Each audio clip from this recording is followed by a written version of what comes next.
excited to possibly get power play time there?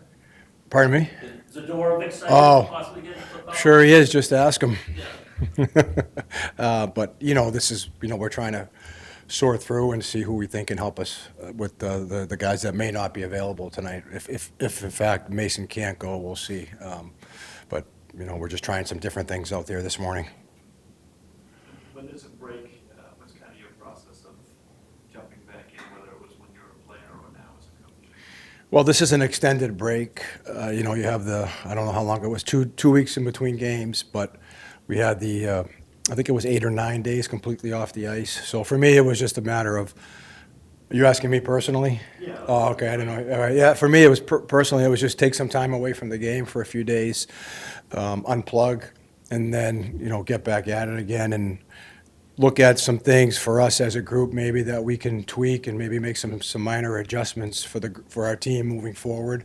And that's what we did over the last week or so.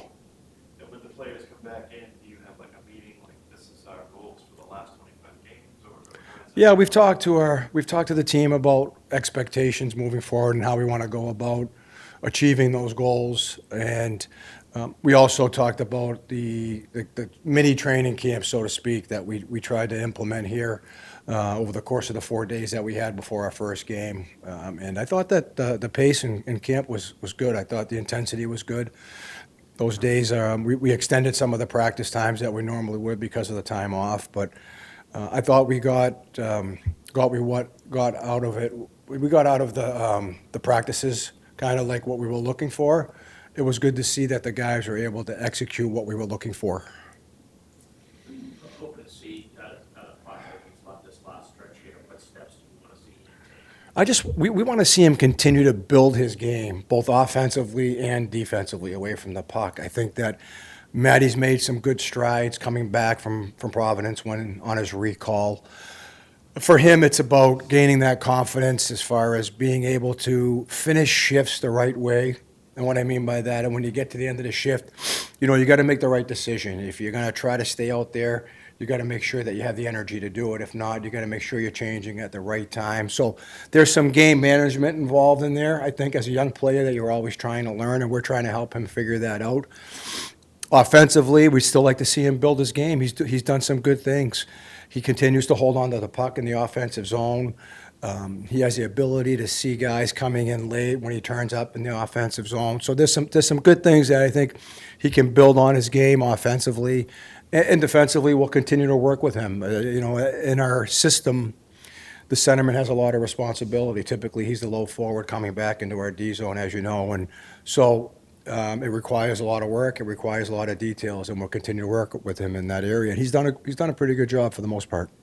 The end of shifts, is that conditioning that he can still? I think it's not so much maybe conditioning. It's part of it's just continuing to get stronger and evolve and become more of a physical player, right? Like more of a man. And he's still a young kid. I think he's only 20 years old right now, and so that some of that will come in time too. He's already gotten stronger from last year.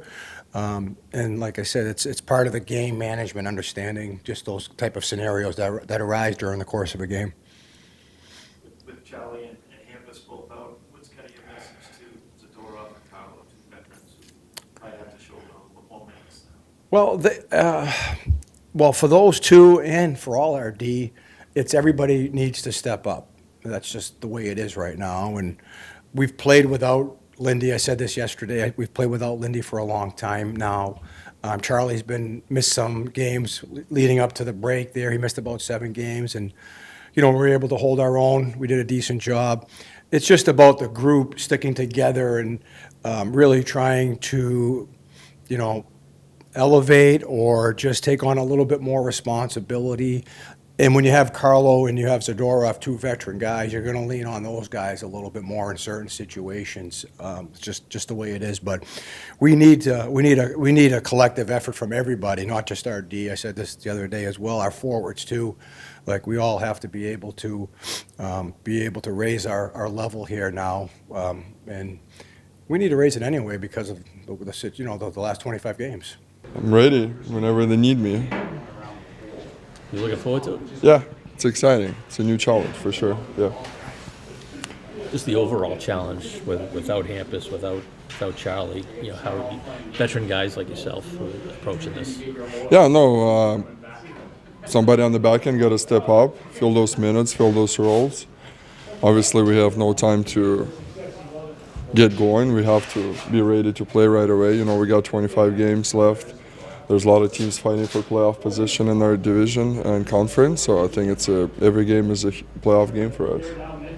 When there's added minutes and responsibilities, is there a feeling do you put pressure on yourself, or do you just go out and play your game? I love pressure. Yeah, no, I mean, I'm enjoying it. Long as I can play 30 minutes, I can play 20 minutes, wherever they want me. It's you go up there, you have fun, you enjoy the game, you enjoy the challenge. You can be afraid or nervous. Yeah, you can be nervous before the game, but then you go up there, you compete, and you enjoy the game for sure.